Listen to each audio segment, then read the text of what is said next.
Hello बच्चों। तो देखिए, आज हम एक सबसे महत्वपूर्ण और बहुत ही इम्पोर्टेंट टॉपिक पढ़ने वाले हैं, जिसका नाम है कुछ फलन और उनके आलेख, यानी सम फंक्शंस और उनके ग्राफ। यानी हमें पता था, पहली बात संबंध हो क्या होता है वो हमने सीखा है, ठीक है, शुरुआत के चैप्टर में। उसके बाद हमें पता है संबंध जो है वो एक फलन बन जाता है जब क्या होता है, संबंध फलन कब बनता है, जब प्रांत के प्रत्येक अवयव की एक और एक ही प्रतिबिंब होता है। यानी पहले वाले का एक होगा, दूसरे का एक होगा, तीसरे का एक होगा, हो सकता है दोनों का सेम ही हो, लेकिन एक और एक ही प्रतिबिंब होगा, तो संबंध क्या बन जाता है, फलन। अब कुछ अलग अलग तरह के फलन हैं, कुछ इंपॉर्टेंट फलन हैं जो हमेशा जैसे फॉर्मूले में नहीं होते कुछ, जैसे कि कुछ फॉर्मूले बने रहते हैं हमेशा, कुछ सूत्र होते हैं, उसी तरह से कुछ फलन भी हैं महत्वपूर्ण फलन जो हमेशा होते ही हैं। उनके अलावा बाकी हजारों फलन हो सकते हैं, लेकिन कुछ महत्वपूर्ण फलन हैं, लगभग 7-8 फलन हैं, तो उनके बारे में हम पढ़ेंगे आखिर वो होते क्या हैं। जैसे ये पहला तत्समक फलन यानी आइडेंटिटी फंक्शन है, तो इस फलन को पढ़ेंगे, ये होता क्या है, ठीक है, इसका सूत्र क्या होता है, और उसके बाद इसका ग्राफ बनाएंगे। ये ग्राफ बनाना आपने सीखा ही होगा, कैसे बनाते हैं। इस तरह से हम लोग लेते थे कक्षा 10 में, यहाँ x और यहाँ y। अब जो फलन दिया है एफ एक्स बराबर, मान लो ये x है, तो x की जगह जब एक रखोगे तो y की जगह कितना आएगा, यानी ये एफ एक्स को ही y कहते हैं हम, तो यहाँ एक रखोगे तो एक आएगा, फिर यहाँ दो रखोगे तो दो आएगा। ऐसे करके कुछ पॉइंट लेते थे, बिंदु, फिर उसको ग्राफ में दिखा देते थे। उससे जो भी ग्राफ बनता था उसको ही क्या कहते थे, हम उसका ग्राफ कहते थे, ठीक है, आलेख कहते थे, आलेख। तो ये काम करना है आज हमने। तो देख लो कितने फलन हैं, फिर इनको कर रहे हैं आगे, और उसके साथ में फलनों के बाद उदाहरण भी हैं उनके साथ साथ ही, लेकिन मैं अलग से कराऊंगा, पहले सारे फलन पढ़ा रहा हूँ, उसके नीचे आलेख करेंगे। तो लगभग आपके फलन हैं जो ये हैं 8 तरह के। यहाँ आठवां दिया नहीं है, 7 ही दिए हैं, मैं आठवां भी कराया है क्योंकि सातवां आठवां एक जैसे हैं। उसके बाद 2-3 उदाहरण हैं, ठीक है। तो देखो है क्या, कुछ फलन और उनके आलेख। पहला है तत्समक फलन। तत्समक फलन यानी आइडेंटिटी फंक्शन। ये क्या होता है, ये होता है, देखो ये फलन जो है, जितने भी फलन हैं ये सारे फलन होते हैं आर से आर में, यानी वास्तविक संख्याओं से वास्तविक संख्याओं में। यानी संख्या वास्तविक होगी, आपने पढ़ा होगा वास्तविक संख्याएं क्या होती हैं। ये एक संख्या रेखा है, इसमें सारी संख्याएं वास्तविक संख्याएं कहलाती हैं, चाहे वो इनके बीच में हो, कहीं पर भी कोई भी संख्या हो, ठीक है। या आपको मैंने संख्या रेखा के बारे में, संख्याओं के बारे में बताया था पहले, तो वही जो पहले चैप्टर में पढ़ा रखा है संख्याओं के बारे में। सब तरह की संख्याएं आती हैं जो वास्तविक संख्याओं के अंदर आती हैं, ठीक है। तो वही चीज़ें हैं, वो आपने देख रखी होंगी। तो आर से आर में ही होता है, कोई भी जितने भी फलन पढ़ेंगे सारे के सारे इसी में होंगे, ठीक है। इधर भी आर होगा, इधर भी आर होगा, यहाँ से यहाँ एक और एक ही प्रतिबिंब बन रहा होगा। अब होता किस तरह का है, एफ एक्स बराबर एक्स का, इस तरह का होता है, या इसके आगे y equal to f x बराबर एक्स से भी लिख सकते हो। इस एफ एक्स को y भी पढ़ते हैं कहीं कहीं, ठीक है। तो अब आपको आपने इसका ग्राफ बनाना है, तो हमने क्या किया, ये x और y एक्सिस बना दी। ये ग्राफ में बनाना है, हाँ, आप लोगों को पहले सुन लेना। इसमें संख्याएं लिख दी, 0 1 2 3 4, इधर को -1 -2 -3 4, ऊपर को 1 2 3 4, नीचे को माइनस में। तो अब x का मान, जब इसमें आप x की जगह एक रखो, 0 रखोगे, तो एफ एक्स बराबर कितना आ जाएगा, 0 आ जाएगा। यानी पहला बिंदु ये बीच वाला हो गया, ये रहा, 0 रखने पर 0 आ रहा है, ठीक है, दिख रहा है ना, ये वाला बीच का, तो इसमें हमने ऐसे गोला लगा दिया है। दूसरा, अगर x की जगह 1 रखोगे तो एफ एक्स कितना आएगा, एफ एक्स भी 1 आ जाएगा। यानी जब आपने एफ एक्स को y कहते हैं, ठीक है, तो y भी 1 आ जाएगा। जब आपने x की जगह एक रखा तो y भी एक आया, यानी आप x की ओर को यहाँ पे थे, x की ओर एक गए, और फिर y की ओर को ऊपर को भी एक गए, तो कहाँ पे जाके मिलोगे आप, या x एक है y एक है, इन दोनों को मिलाओगे तो कहाँ मिलेंगे, इस बिंदु पर। तो हमने इस बिंदु को क्या ले लिया, ये वाले बिंदु को, ये हो गया 1,1 वाला। फिर अगला, जब आपने x की जगह 2 रखा तो एफ एक्स कितना आ जाएगा, ये भी 2 आ जाएगा। तो यानी जब 2 पे 2 और 2, देखो x की ओर को भी 2 जाओ, y की ओर को भी 2, तो 2 2 तक गए हम लोग, यहाँ पर है 2, ये है यहाँ से, और इस 2 को हमने मिलाया तो ये यहाँ पर मिला, इसको हमने गोला ले लिया। ऐसे ही जब इसमें 3 रखा तो 3 आया, फिर 3 3 पे गए, ये बना। 4 रखा तो 4 आया, 4 4 पे ये गए। अब ऋणात्मक की ओर भी जाना पड़ेगा, -1 रखोगे तो -1 आएगा, ये इन दोनों को मिलाया यहाँ आए। -2 और -2 को मिलाओगे ये आए। -3 और -3 को मिलाओगे यहाँ, -4 को यहाँ। अब ये बिंदु बन गए। इन सारे बिंदुओं को जब आप स्केल से लाइन खींचोगे ऐसे पटरी से, तो ये सीधी लाइन बनेगी, इधर एरो लगा देना। ये जो ग्राफ बना, ये लाइन जो बनी है, यही क्या है, एफ एक्स बराबर एक्स है। समझ गए ना। तो अब इसको आपने बनाना है ग्राफ पेपर में। आपको ग्राफ पेपर में पता है, ग्राफ पेपर में जब ये और ये लाइन खींचते हो तो आपको वहाँ एक बॉक्स ऐसे दिखता है ना, डब्बे बने हुए, इस तरह के डब्बे बने रहते हैं, तो वो एक डब्बा जो है वो एक के बराबर होता है। तो जब आप ये 0 क्या 1 लिखोगे तो बराबर दूरी अपने आप ही मिलेगी आपको। अगर कॉपी में बनाओगे तो आगे पीछे बनेगा, देखो हल्की लाइन टेढ़ी हुई है। अगर इसको ग्राफ पेपर में बनाते तो ये लाइन क्या होती, सीधी बनती। तो आपको क्या काम करना है, ये ग्राफ में बनाना है, ये चीज़ भी आपने ग्राफ में लिखनी है। ठीक है, एक पेज ग्राफ में लिखने वाला होता है एक साइड, और एक साइड वो वाला होता है, ऐसे करना। या अगर आपने ग्राफ पेपर अलग से लिया है जिसको फाड़ के आप चिपका रहे हो, तो फिर कॉपी में ही आपने ये और ये काम कॉपी में करोगे, और ग्राफ बनाकर उसके नीचे पर यहाँ पे जगह छोड़ दोगे। इस जगह में ग्राफ का पन्ना जितना जितने में चित्र बना है उतना काट के चिपका दोगे। ठीक है, दोनों तरीके हैं आपके पास, तो ये काम कर लेना आप लोग। ठीक है, अगला पढ़ते हैं अचर फलन, यानी जिसको कांस्टेंट फंक्शन कहते हैं। ये एफ आर से आर में ही रहता है। ये होता है वाई बराबर एफ एक्स, ये तो मैंने बताया था, एफ एक्स और वाई को एक ही चीज़ कहते हैं, बराबर सी।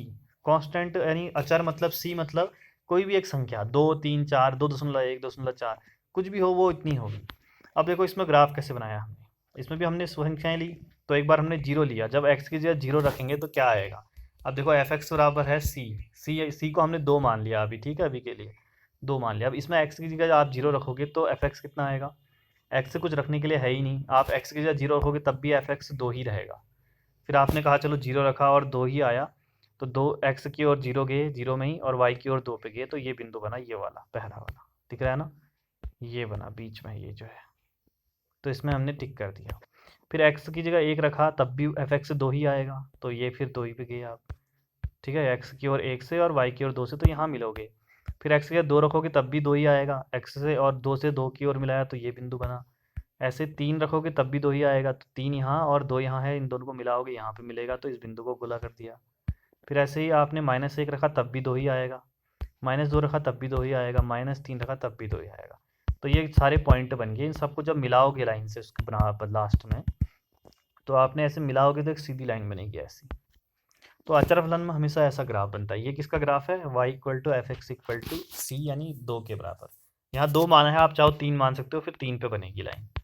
अगर 1 मानोगे 1 पे बनेगी, 1.5 मानोगे 1.5 पे बनेगी। ये तो फिलहाल अभी दिखाने के लिए हमने बना दिया कि ऐसे बनती है, जितनी संख्या दी होगी वहीं पर बनेगी। ठीक है, तो ये अचर फलन। तीसरा बहुपद फलन होता है। बहुपद फलन आपने जाना है, बहुपद क्या होता है, एफ एक्स बराबर आप जानते थे कि बहुपद कई तरह के होते हैं। ठीक है, जिसमें घात 1 होती है वो एक बहुपद होता है, ऐसे 2 वाला भी होता है, ठीक है, 3 वाला भी होता है। तो आप लोगों ने ये पढ़े होंगे कक्षा 9 में, तो आपको पता होगा। अगर x+1 कहूँ तो इसमें घात 1 है, ये भी बहुपद है। x² + 2x+2 कहूँ तो ये भी एक बहुपद है। ठीक है, ऐसे x³ + 3x² + 2x + 5 कहूँ तो ये भी एक बहुपद है, 3 घात वाला है, ये 2 घात वाला है, ये 1 घात वाला है। तो यहाँ पर इसको जो सामान्यतः दिखाते हैं वो y equal to f x equal to, इसको a0 + a1x + a2x² प्लस ऐसे चलता रहता है जहाँ तक जितनी घात तक जाना है आप। ये a0 a1 a2 जो दिए हैं इसकी जगह कोई संख्या होगी। ठीक है, और अगर 3 घात तक निकालना है तो 2 घात तक निकालना है तो इतने पे छोड़ दोगे, 3 तक निकालना है तो एक और ले लोगे। तो ये इस तरह से दिखाते हैं इसको। अब ये जब अलग अलग तरह के क्वेश्चन आएंगे तो ही आप लोग इसको ग्राफ में दिखा सकते हो, ऐसे नहीं दिखा सकते। तो हमने इसको खाली लिख दिया कि बहुपद फलन इस तरह का दिखता है। ठीक है, अगला परिमेय फलन। आप परिमेय संख्याओं के बारे में जानते होगे, p/q के रूप में जो दी होती है उसको परिमेय संख्या कहते हैं, और जो नीचे का q है ये 0 नहीं हो सकता। तो वैसे यहाँ फलन कह रहा है तो इसका मतलब ऊपर भी फलन होगा नीचे भी, तो ये इसको हम इस तरह से दिखा सकते हैं f(x/gx)। ऊपर f(x) की जगह हो सकता है x+2 हो, और gx की जगह हो सकता है 2x² + 5 हो। इस तरह से x के रूप में ही होगा, और नीचे वाला कभी भी 0 नहीं हो सकता, नहीं तो वो अनंत बन जाएगा। तो खाली एक दर्शाने का तरीका है, इसको भी ग्राफ में कब दिखाओगे, जब क्वेश्चन मिलेगा। सबसे इंपॉर्टेंट क्वेश्चन जो मैं कल बता रहा था, जिसके लिए मैंने आपको क्वेश्चन नंबर 3 नहीं कराया, वो आज मैं समझा दूंगा। तो वो यहाँ से है, मापांक फलन से। यानी मापांक फलन को मॉडुलस फंक्शन कहते हैं। इसका मतलब क्या होता है कि अगर ये मॉड जैसा चिन्ह जो है, इसको मॉड का चिन्ह कहते हैं। अब इसका मतलब क्या होता है, इसका मतलब होता है कि अगर मॉड के अंदर 2 रखा है तो ये जब हटेगा तो ये 2 बन जाएगा, और मॉड के अंदर अगर -2 रखा है तो हटेगा तो भी ये 2 बन जाएगा। यानी इसके अंदर अगर ऋणात्मक संख्या है तो बाहर आएगी तो भी वो धनात्मक बन जाएगी, और धनात्मक संख्या है तो वो तो धनात्मक ही रहेगी। यानी कोई भी चीज़ इसके अंदर हो, ऋणात्मक या धनात्मक, वो बाहर आने पर हमेशा धनात्मक हो जाती है। यही इसको कहते हैं मापांक फलन। और इसको कैसे दिखाते हैं फिर, इसको ये x जो है मॉड x, इसको अगर खोलोगे तो इस तरह से दिखाओगे अगली लाइन में जो लिखा है। यानी ये मॉड x जो है ये x के बराबर हो जाता है जब x 0 या 0 से बड़ा हो। 0 हो चाहे 1 हो चाहे 2 हो, धनात्मक वाला अगर रखोगे अंदर तो वो वही आएगा ना बाहर, ये आया। यानी वो हमेशा जब x 0 से बड़ा या 0 के बराबर होगा तो वो x ही रहता है, जैसा है वैसा ही। और अगर वो x से छोटा है यानी -2 है, तो ये बाहर आने पर 2 बना कैसे, एक माइनस और आ जाता है इसके आगे पर। ये -2 तो ऐसा ही है, एक आगे माइनस आ जाता है, तो इसलिए हमने इसको यहाँ -x लिख दिया है। देखो समझ में आया? अगर ये x 0 से छोटा है तो माइनस लगाकर जो भी चीज़ अंदर है उसको बाहर रख दोगे। तो देखो हमने यहाँ पर क्या किया कि जब यहाँ पर हमें ये दिखा x -2, तो -2 को तो x को तो ऐसा ही लिखा, ये आगे एक माइनस लगा दिया ये वाला। अब ये इसके साथ जुड़ेगा तो प्लस बना देगा, 2 आ जाएगा। समझ गए ना? तो जो ये मॉड x है, यानी मॉड ही कहोगे आप जब पढ़ोगे तो MOD मॉड, ठीक है? हिंदी में भी इंग्लिश में भी, दोनों मीडियम में यही पढ़ते हैं। मॉड x है तो इसके अंदर अगर धनात्मक संख्या हो, यानी ये वाला 0 से बड़ा या 0 के बराबर हो, तो वो वही रहता है, x ही रहता है। और अगर 0 से छोटा वाला हो तो वो -x बन जाता है, यानी इसके बाद जो संख्या बाहर आएगी दोनों में, वो हमेशा धनात्मक आएगी, पहले में कहो चाहे दूसरे में कहो। तो हमने कहा फिर चलो 0 रखते हैं, 0 रखा तो आपको पता है 0 पहले वाले में है तो x ही आएगा, यानी 0 ही आ जाएगा, तो ये बिंदु मिला हमें। फिर हमने कहा 1 रखते हैं, एक यहाँ पर वाला 1 रखा जब, तो 1 भी ऊपर वाले में आएगा धनात्मक वाला, तो 1 रखा तो क्या आया हमारा, 1 ही आया। x की जगह 1 रखोगे 1 आएगा ना, तो x में भी यहाँ भी 1 यहाँ भी 1, इसको मिलाओगे तो इस बिंदु पे जाके मिलेगा, तो यहाँ पर मिला और ये वाला बिंदु हमारे पास आ गया। जब 2 रखोगे तो इसमें 2 ही आएगा, इधर 2 और इधर 2 मिलाओगे ये बिंदु मिलेगा। 3 पे 3 ही आएगा, ये मिलेगा। 4 पे 4 ही आएगा, ये मिलेगा। फिर -1 रखोगे तो अब नीचे वाला <0 है ना, तो -1 रखोगे यहाँ पर, तो -1 रखोगे x की जगह, तो नीचे वाला एक माइनस आगे से और अंदर x की जगह -1, तो 1 आया। यानी जब आपने -1 रखा ये वाला तो 1 आया ये, तो इन दोनों को जब मिलाया आपने तो ये बिंदु बना। अब -2 रखोगे यहाँ तो वो 2 बन जाएगा, ये -2 रखा 2 बन गया, ये बिंदु आया। -3 रखोगे तो 3 आएगा, ये बिंदु। ऐसे ही -4 रखोगे तो 4 आएगा, ये बिंदु आएगा। फिर हमने इन बिंदुओं को मिलाया इधर और इधर, तो इस तरह से जो ग्राफ बना, यानी इस तरह से जो आलेख बना, ये बना मापांक फलन का। तो ये होता है मापांक फलन। ये आपका देखो स्टार लगाया है, इसका मतलब ये कक्षा 11 में 1000 जगह आएगा। अभी जब पढ़ोगे ना, कम से कम गिनना लास्ट तक, 20 जगह कम से कम दिखेगा। क्वेश्चनों में भी दिख सकता है और ऐसे ही कुछ भी आएगा आगे जो टॉपिक, उनमें भी दिख सकता है कहीं पर। अगर आपको कहीं पर भी ये दिखेगा तो आपको ऐसे करके लिखना है इसको, पहली चीज़, और इसका मतलब समझना है जो भी समझाया है, ठीक है? और तो ये आपको बहुत जगह आने वाला है, इसलिए इसको स्टार लगाया है हमने। आगे पढ़ते हैं चिन्ह फलन। चिन्ह फलन यानी सिग्नम फलन, ये फंक्शन, ये क्या होता है चिन्ह फलन? ये f(x) बराबर इस तरह से दिया होता है कि अगर x 0 से बड़ा है, यानी धनात्मक 1 2 3 4, तो उसका मान हमेशा 1 के बराबर रहता है। और x अगर 0 के बराबर है तो 0 के बराबर रहता है। और x अगर 0 से छोटा है, यानी माइनस में है, ऋणात्मक है, -1 हो, -2 हो, -3 हो, तो f(x) जो है वो -1 के बराबर आता है। यानी 0 होने पर तो 0 ही रहता है, और धनात्मक होने पर 1 के बराबर रहता है, ऋणात्मक होने पर -1 के बराबर। यानी देखो, जब 0 है तब तो 0 ही रहता है, ये बिंदु बना। और जब ऋणात्मक है, इस 0 को छोड़कर यहाँ पर खाली गोला बनाया है, यानी ये जो संख्या है 0, इस 0 को छोड़ने के लिए खाली गोला बनाया है, अंदर टिक नहीं किया है, यहाँ भरा नहीं है गोला, खाली गोला है। यानी 0 को हटाकर उसके आगे जब भी बढ़ोगे तो संख्या 1 के बराबर रहेगी। देखो 1 वाले पे बनाया है ना हमने, ऐसे ग्राफ रहेगा। और जैसे ही आप ऋणात्मक में आओगे 0 को छोड़कर ये, तो -1 के बराबर, देखो -1 में जाकर हमने किया है, लाइन खींचिए ये, तो ऐसे ग्राफ बनता है। इसको क्या कहते हैं? चिन्ह फलन, यानी सिग्नम फंक्शन। इम्पोर्टेंट है क्योंकि जब x जो होता है वो अगर 0 से बड़ा हो तो 1 के बराबर होता है f(x), और अगर x 0 के बराबर हो तो f(x) 0 ही रहता है। और अगर x 0 से छोटा हो, यानी ऋणात्मक हो, तो f(x) जो है वो -1 के बराबर हो जाता है। समझ गए ना? ग्राफ समझ में आ गया? 3 टुकड़ा में बनता है, 1 टुकड़ा, 2 टुकड़ा और तीसरा टुकड़ा, ठीक है? आगे बढ़ते हैं। अब आता है सबसे इम्पोर्टेंट, महत्तम पूर्णांक फलन। कक्षा 12 में भी आपको दिखेगा और कक्षा 11 में तो कई बार आने वाला है। और इसका उल्टा होता है लघुत्तम पूर्णांक फलन। ये दिया ही नहीं है कहीं पर। अब बताओ, मान लो कोई पूछ दे आपसे कि आप कहो कि भाई महत्तम पूर्णांक फलन हमें आता है, तो पूछ दे चलो भैया बताओ लघुत्तम पूर्णांक फलन क्या होता है, बताओ। तो अगर आपको वहाँ आएगा नहीं तो कहेगा आपने 11th-12th में पढ़ा क्या। अब वो क्यों कहेगा? आप कहोगे कि बुक में था नहीं, तो बुक में तो नहीं है ये, लेकिन आपके सिलेबस में है ये। कहीं पर एग्जाम में महत्तम पूर्णांक फलन की जगह लघुत्तम पूर्णांक फलन बन जाएगा तो क्वेश्चन का आंसर बदल जाएगा। सारी चीज़ें सेम होंगी, बस उत्तर बदल जाएगा। कैसे बदलेगा वो अभी देखेंगे। तो इसलिए दोनों आने चाहिए, पहले पहला सीखो।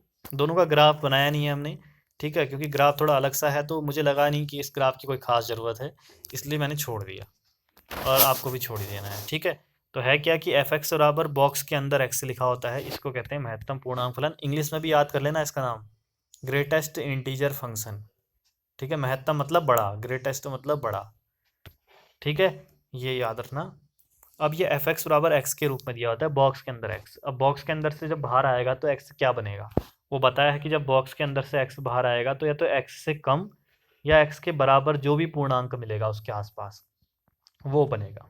पूर्णांक आपको पता है, 0, धनात्मक में 1 2 3 और ऋणात्मक में -1 -2 3। जो भी इससे पहले इसके बाहर आएगा तो इससे कम जो होगा, इस संख्या से कम वाला या इसके बराबर में अगर कोई पूर्णांक इनमें से कोई एक है तो वही आंसर होगा।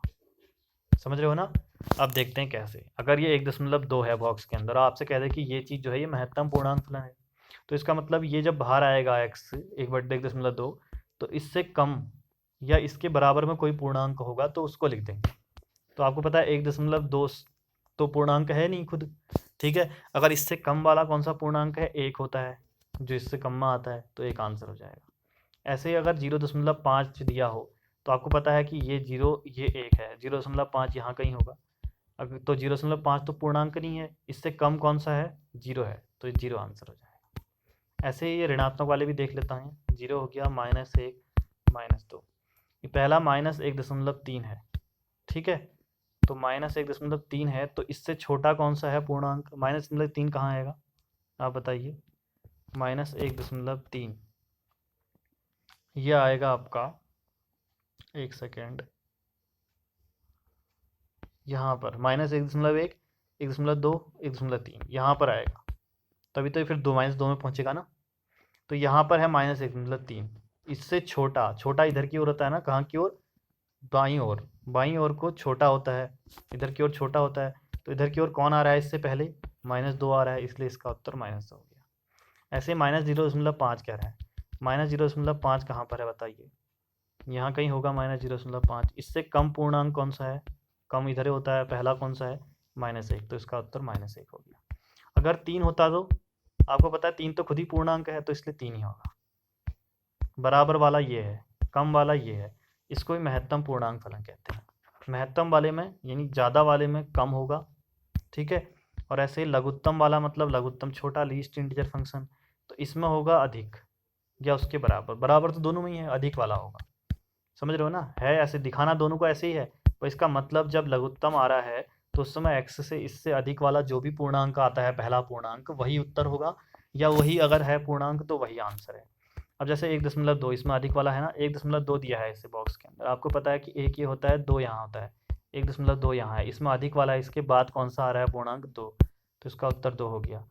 ऐसे 0 और 1 है तो इसके बीच में 0.5 होता है, ये है दूसरा, तो इससे अधिक में कौन सा आ रहा है पूर्णांक, 1, तो 1 इसका उत्तर। ऐसे ही 0 -1 -2 -1.3 है, आपको पता है -1.3 यहाँ पर होगा, तो इससे अधिक में, अधिक यहाँ की ओर होगा दाईं ओर, तो अधिक में कौन आ रहा है, -1, तो इसका उत्तर -1। ऐसे 0.5 यहाँ पर होता है, -0.5, इसके बाद कौन सा पूर्णांक आता है, 0, तो इसका उत्तर 0 हो गया। तो दोनों के दोनों एक जैसे हैं, बस लघुत्तम वाले में आपको याद रखना है कि इससे अधिक में जो भी पूर्णांक आएगा वो आंसर होगा, लघुत्तम छोटे में बड़ा वाला आंसर होगा, और महत्तम यानी अधिक, अधिक वाले में कम वाला होगा। समझ रहे हो ना, बाकी संख्या रेखा बना लेना जहाँ पर भी जरूरत पड़े। बस यही है आपका 2 फलन जो सबसे इम्पोर्टेंट थे। सारे रिवाइज कर लेना, दोबारा से आएंगे पूरे, आपको ऐसा मत सोचना कि भाई इसी साल है, अगले साल बाहर में तो आपको इतनी जगह दिखेगा ना ये कि आप सोच नहीं सकते हो। तो क्वेश्चन अगला देखते हैं, y = f(x) = x² दिया है, x² दिया है, और आपसे कह रहा है प्रांत परिसर निकालो, तालिका पूर्ण करो और आलेख खींचो। पहले तो हम लोग तालिका पूर्ण कर लेते हैं, दी है, ये मैंने भरे हैं। तो तालिका पूर्ण करने के लिए आपको पता है कि f(x) = x² दिया है। ठीक है, तो हमने कहा कि x, जब आपको x की जगह -4 रखना है, -4 रख के दिखाइए, तो -4 का स्क्वायर 16 आ गया, 16 भर दिया। फिर -3 रखा अगला, तो -3 का स्क्वायर 9 आ गया। फिर अगला -2 लिखा तो 4 आ गया, -1 रखा 1 आ गया, 0 रखा 0 आया, 1 रखा तो 1 आया, 2 रखा तो 4 आया, 3 रखा तो 9 आया, 4 रखा तो 16 आया, सब आए, आंसर भर दिए। इसमें भरा, इसमें रखना है। ठीक है, समझ रहे हो ना, बस ये हो गया। उसके बाद आगे बढ़ते हैं, दूसरी चीज़, प्रांत निकालो कहा। प्रांत मतलब ये ऊपर x वाला सहप्रांत मतलब ये नीचे वाला, ठीक है, ये परिसर मतलब। तो देखो, जब आप प्रांत में तो आप सारी संख्याएं रख ले रहे हो ना, ऋणात्मक धनात्मक सभी आर की सारी संख्याएं, आर मतलब वास्तविक संख्याएं, सब जो रखोगे वो रख सकते हो, ठीक है। तो आपका प्रांत में तो आर आ जाएगा, आर मतलब ये सारी संख्याएं। लेकिन परिसर में क्या आएगा, जहां जहां तक उत्तर मिल रहा है, आपको पता है जीरो में मिल रहा है 1 4 9 16। अब चाहो तो इसके बीच में 0.5 भी तो रख ही सकते हो ना, ऐसे ऋणात्मक भी 0.5 ही रख सकते हो। तो आपको क्या मिल रहा है, एक तो जीरो मिल रहा है, और अगर आप ऋणात्मक रख रहे हो चाहे धनात्मक, दोनों में धनात्मक उत्तर मिल रहा है, यानी धनात्मक संख्याएं मिलेंगी इसमें। एक तो आपको जीरो मिलेगा और जीरो से बड़े वाले भी मिलेंगे, यानी एक्स ग्रेटर देन जीरो और इक्वल टू जीरो दोनों मिलेंगे, यानी ये एक्स जो है जीरो से बड़ा मिलेगा आपको और जीरो के बराबर मिलेगा। तो किस तरह से लिखेंगे इसे, प्रांत में तो ऐसे लिखा, परिसर में हमने ऐसे लिखा कि एक्स होगा आंसर, और एक्स जो है वो जीरो से बड़ा और जीरो के बराबर होगा, और एक्स वास्तविक संख्या ही होगा आर। समझ गए ना, चाहे ऋणात्मक रख रहे हो तब भी धनात्मक आ रहा है, और धनात्मक रख रहे हो तब भी धनात्मक ही आ रहा है। कौन, परिसर। प्रांत में तो वही रहेगा आर, सहप्रांत में भी आर होगा, क्योंकि सहप्रांत तो दूसरा वाला होता है सीधे ही, आर से आर में हो रहा है, ठीक है, समझ गए। तालिका बनाते हैं, तालिका बनाते समय क्या काम किया हमने, ये जो बिंदु आपने इतने सारे दिखाए हैं ना, इन्हीं को दिखाया, लेकिन कहाँ तक दिखाया, आप सब दिखा नहीं सकते, हम 3 तक दिखाया है, यानी यहाँ से -3 से लेके +3 तक दिखाया। इसमें अलग से तालिका बनाने की ज़रूरत नहीं है, क्योंकि आपको खुद दिया गया है। तो देखो क्या किया हमने, जब आपने यहाँ -3 रखा है एक्स की जगह, तो एफ एक्स यानी वाई, हाँ ये वाई हुआ दूसरा, 9 आ रहा है, -3 पे 9 आ रहा है, यानी देखो जब ये -3 एक्स की जगह रखा तो यहाँ 9 आया, इसको और इसको जब हमने मिलाया तो ये कहाँ मिले, इस बिंदु पर, ये बिंदु हमारा उत्तर हुआ, ठीक है। फिर आपने -2 रखा एक्स, तो वाई कितना आया आपका, 4 आया ये, तो इन दोनों को जब हमने मिलाया तो ये बिंदु मिला। फिर आपने एक्स जब ये रखा, -1 रखा ये वाला, तो एक्स 1 आया, तो इन दोनों को मिलाया, ये बिंदु मिला। ये 3 दिखा दिए कौन से हमने, -3 -2 और 1 वाला। अब 0 1 और 3 तक दिखाएंगे। 0 रखा तो 0 आया, तो ये तो 0 0 ही रह जाएगा। फिर 1 रखा तो 1 आया, ये 1 1 मिले तो ये बिंदु आया। 2 रखा तो 4 आया, ये दोनों मिले। 3 रखा तो 9 आया, ये दोनों मिले। फिर इन सभी बिंदुओं को हमने आपस में मिलाया, यहाँ से यहाँ तक एक बार और यहाँ से यहाँ तक एक बार, और यही आपका y equal to f x equal to x square graph बन गया। समझ में आया, मेरे ख्याल से इतना कोई टफ नहीं है ग्राफ बनाना। ग्राफ तो आपने कक्षा 10 में बहुत सीखा होगा, चैप्टर 3, कौन सा वाला, रैखिक समीकरणों का युग्म, इस तरह का कुछ एक चैप्टर था ना, लीनियर इक्वेशन वाला, जिसमें आप लोग क्या करते थे, 3 तरह की विधियां बनाते थे, विलोपन विधि, सब्स्टिट्यूशन, इस तरह से बनाते थे ना। तो वही वाले चैप्टर में आपने पहले ग्राफ सिखाया होगा, उसके बाद चैप्टर शुरू होता है। तो ग्राफ ये है, समझ गए। आगे बढ़ते हैं, अगला y equal to x cube दिया है, इसमें आलेख की आलेख खींचना है। तो एक्स क्यूब है तो इसमें हम लोग फिर बनाएंगे, ये बनाना पड़ेगा हमें, ठीक है। तो आपको पता है कि आपने x की जगह पहले 3, एक देखो 0 रखेंगे, धनात्मक में रखेंगे 1 2 संख्याएं, और 1 2 ऋणात्मक में रखेंगे अपने मन से, ठीक है, अपने मन से कुछ भी रख सकते हो। और हमने जो रखा पहले -2 रखा यहाँ, तो -2 का क्यूब होता है -8, तो y बराबर -8 आ गया, ये निकाला है देखो नीचे पे, इसमें रखा y equal to x cube वाले में जो क्वेश्चन में दिया है। फिर -1 रखा तो -1 आया, 0 रखा तो 0 आया, 1 रखा तो 1 आया, रख दिया, 2 रखा तो 8 आया। इतने तक ही दिखाया, क्योंकि देखो 8 तक ही इसलिए दिखाया कि x अक्ष में तो आपको -2 से 2 तक ले आना है, y अक्ष में -8 से +8 तक ले आना है, तो काफ़ी बड़ा हो जाता अगर इसके बाद में -27 कहता तो, और 27 तक तो खींच नहीं सकते ना आप। तो इसलिए हमने मैक्सिमम क्या किया, यहाँ x अक्ष में तो -2 से 2 तक लिए, और y अक्ष में हमने 8 से लेके -8 तक लिया। अब पहला बिंदु जो 0 0 पर है तो ये यहाँ हो गया, धनात्मक की ओर 1 के तो 1 आया, तो ये हो गया 1 1 वाला, यहाँ भी 1 यहाँ भी 1, तो ये मिल गया। ऐसे 2 पे 8 है, 2 यहाँ है 8 यहाँ है, ये को इनको मिलाया तो ये बिंदु मिला, ये 3 तो ऊपर की मिल गई। ऐसे नीचे में भी जब आपने -1 ले गए तो -1 आया, ये बिंदु आ गया।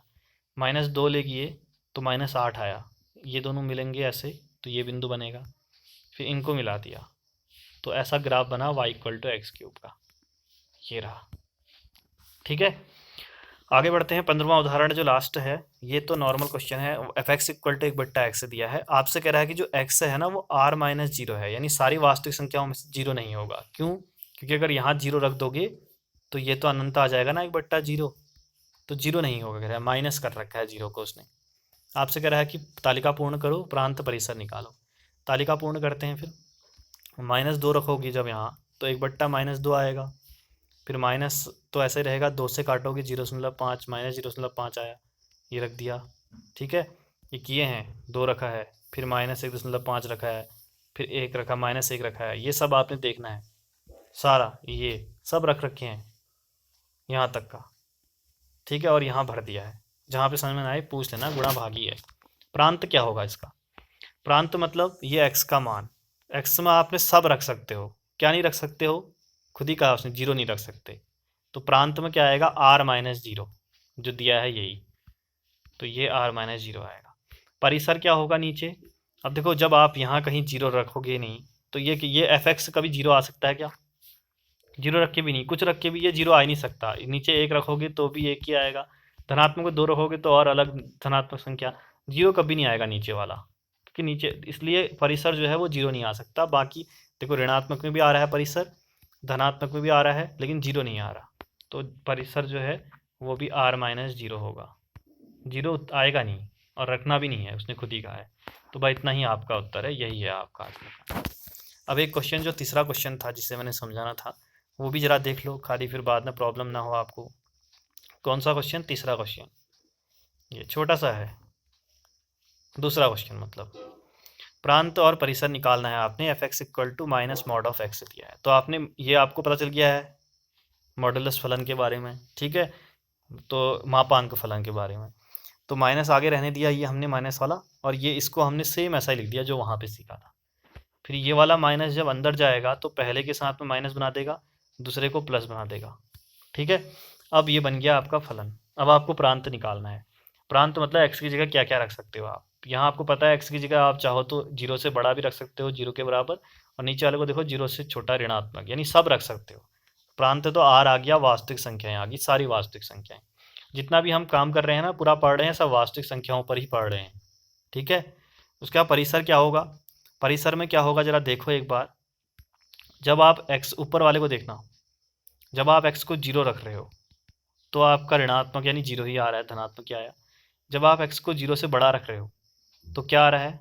ऋणात्मक आएगा ना, यहाँ आ रहा है ऋणात्मक, यानी एक तो 0 आ रहा है, एक ऋणात्मक आ रहा है पहले वाले से। ठीक है, पहले वाले से क्या आ रहा है, आप जो मान रख रहे हो उसमें 0 आएगा या ऋणात्मक आएगा कोई भी। दूसरे वाले में x जो है वो 0 से छोटा है, यानी छोटा मतलब ऋणात्मक है। तो ऋणात्मक मान जब x में रखोगे तो वो भी ऋणात्मक बन जाएगा, यानी दूसरे में भी ऋणात्मक आ रहा है। यानी एक तो 0 आ रहा है और ऋणात्मक, ऋणात्मक में कहाँ तक आएगा? आपको पता है कि ये 0 है, इधर की ओर को जाओगे तो प्लस इन्फिनिटी आएगा अनंत, इधर माइनस इन्फिनिटी आएगा। तो आंसर आपका जो आ रहा है वो माइनस इन्फिनिटी ऋणात्मक में, और 0 इतना ही आ रहा है। तो 0 तो पूरा आ रहा है, 0 में तो बड़ा वाला ब्रैकेट लगेगा, और इन्फिनिटी के बारे में आप जानते नहीं हो तो माइनस इन्फिनिटी आएगा, वो कहाँ? ये लेस देन वाले में।